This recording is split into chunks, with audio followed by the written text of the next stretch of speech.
So for the background history, the founder of Ta'an Holdings Berhad is Koh Hai Wong. He is currently CEO, Executive Director and Group Managing Director at this company. The company was founded in 1997 and based in our country, Kuala Lumpur, Malaysia. Ta'an Holdings Berhad is a Malaysia-based investment holding company. Basically, they focus on the sustainable use of timber resources as well as oil palm cultivation and processing of fruit or fresh fruit bunches. They operate through three segments. The first one is timber products, the second one plantation and others. The first one is timber products segment is engaged in the trading of logs, manufacture and sale of sawn timber, veneer, plywood and other timber products from timber concession license. The second one, the plantation segment, is engaged in oil palm plantation and milling activities.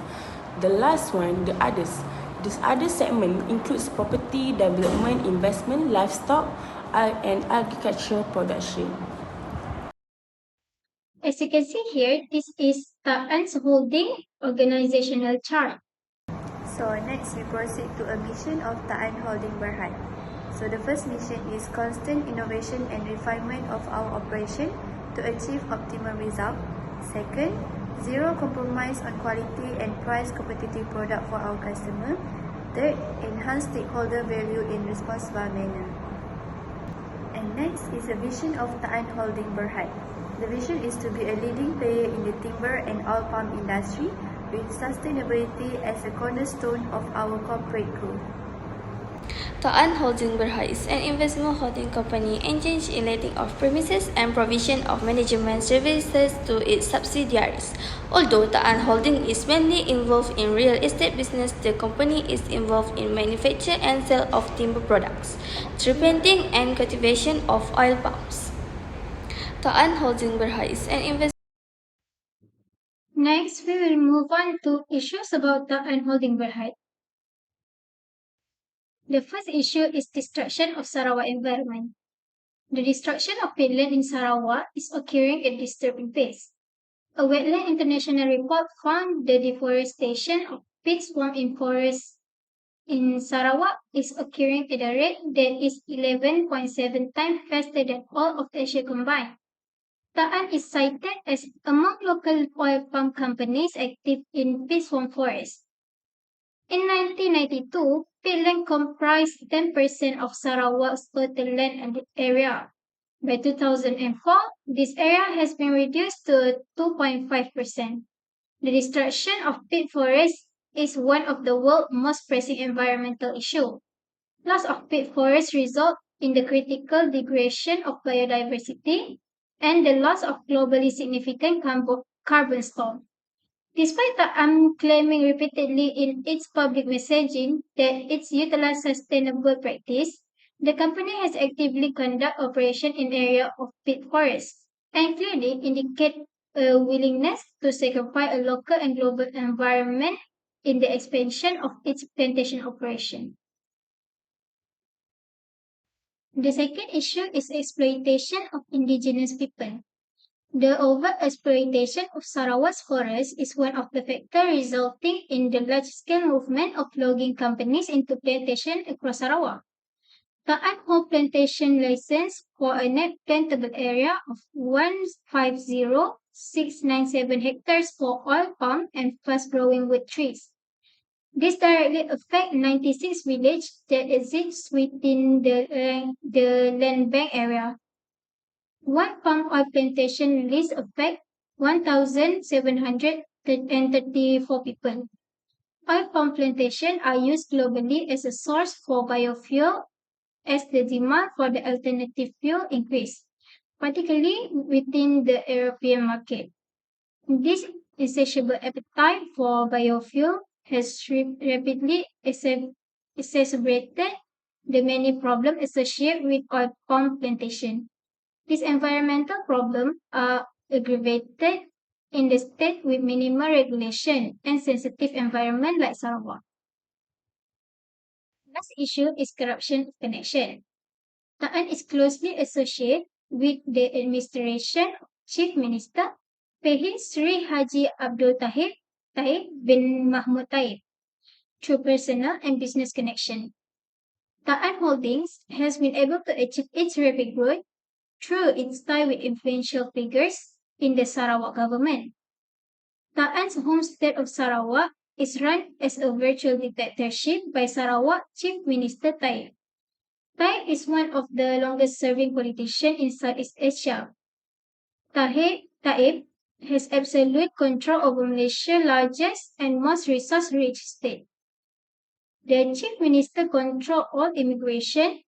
He has a monopoly over all mass media and uses the special branch of the police force as a tool for political repression. Taib has used his position in public office to generate a huge amount of wealth for himself and his family. The money generated from logging and oil palm production in Sarawak is largely distributed among the state political and business elite, in particular those with close associate with the family of Taib, like Ta'an Holdings. This is the impact of destruction of Sarawak environment. The first impact is on company. The destruction of Sarawak environment can lead to negative impact on a company brand image and customer loyalty. Public perception can impact this brand image and customer loyalty. Companies may have potential to define for non-compliance with environmental regulation. The degradation of the environment can disrupt supply, change and increase operation and costs for companies reliant on natural resources. Second is impact on employees. Employees that work related to the destruction of Sarawak environment will lead to negative effects such as lose job security and have a health issue because of the pollution.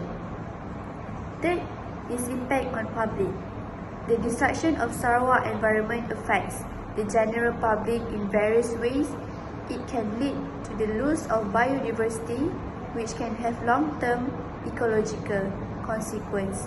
The degradation of ecosystem can also impact the availability on clean air, water, and other ecosystem services that are essential for human well-being. And last, the impact of customer. Bad quality of natural resources such as water and timber will deplete. This can potentially leading to higher prices of limited availability or certain product. Additionally, customer may be concerned on supported companies that contributes to environment destruction. So for the issue of the company, the second issue is exploitation indigenous people. The overexploitation of Sarawak forest is one of the factors resulting in the large-scale movement of logging companies into plantation across Sarawak. Ta'an holds plantation licenses for a net plantable area of 150,697 for old palm and fast-growing wood trees. This directly affects 96 villages that exist within the Lang Bang area. One palm oil plantation list affected 1734 people.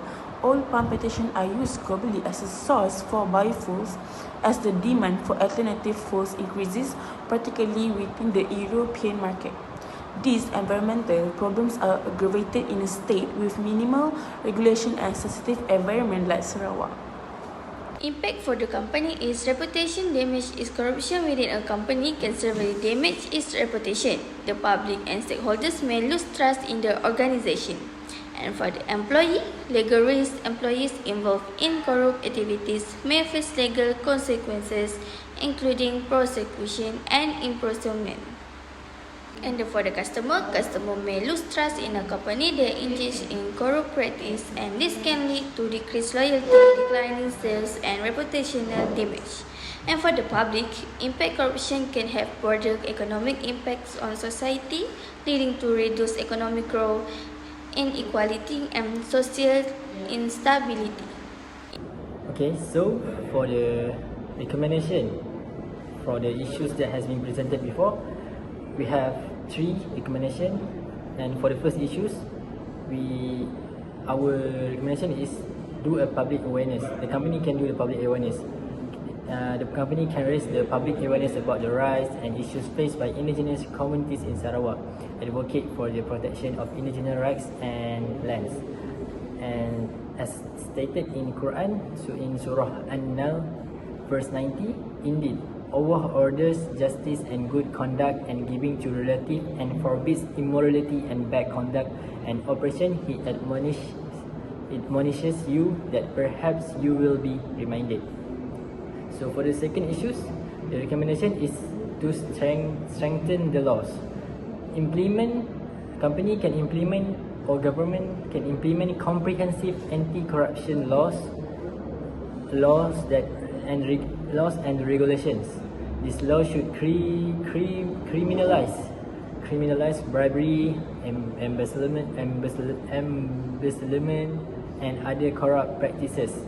In Surah Al-Qasas, verse 77, but seek through that which Allah has given you the home of the hereafter, and yet do not forget your share of Don't forget your share of the world, and do good as Allah has done good to you, and desire not corruption in the land. Indeed, Allah does not like corruptors.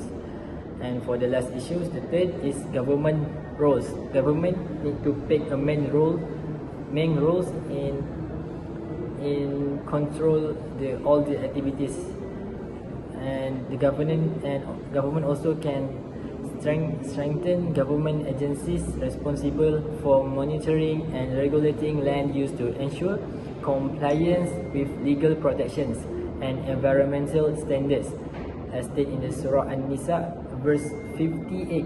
Indeed, Allah commands you to render trust to whom they are due, and when you judge between people, to judge with justice. Excellent is that which Allah instructs you.